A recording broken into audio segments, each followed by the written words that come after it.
আন্দোলন করেছো বৈষম্য বিরোধী আন্দোলন, কোটা থাকবে না, কোটা বিরোধী আন্দোলন, তাই না? তখন কোটা ছিল মুক্তিযুদ্ধ কোটা ইত্যাদি ইত্যাদি, ঠিক আছে, কোটা থাকবে না। এখন তোমরা জুলাই কোটা করলা কেন? তাহলে কোটা কিন্তু যায় নাই। কোটা গিয়েছে?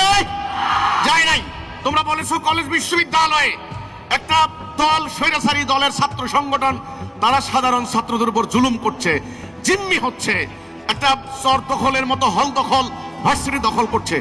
সেই চর দখল, ভার্সিটি দখল কি বন্ধ হয়েছে?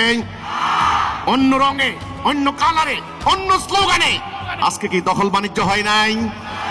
তাহলে কোনটা বন্ধ হয়েছে? জুলাই বিপ্লবের ফল কি হয়েছে? রেজাল্ট কি হয়েছে? আজকে বন্দর দিয়ে দিচ্ছে বিদেশকে, অন্যান্য সমস্ত দেশের উপর আধিপত্য।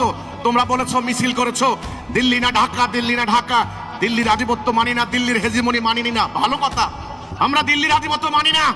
আমাদের আন্দোলনের প্রতিষ্ঠাতা ইমামুজ্জামান জনাব মোহাম্মদ বাইজিদ খান পন্নী, ওনার চেহারা দেখো, উনি এই বাংলার সুলতানি পরিবারের সন্তান। ওনার পূর্বপুরুষ হযরত দাউদ খান কররানী, তিনি মুঘল সেনাবাহিনীর বিরুদ্ধে তখন দিল্লির কর্তৃত্ব ছিল, দিল্লির সম্রাট ছিল মোগলরা, মোগলদের বিরুদ্ধে লড়াই করে তিনি মস্তক দিয়েছেন, কিন্তু স্বাধীনতা দেন নাই, সারেন্ডার করেন নাই।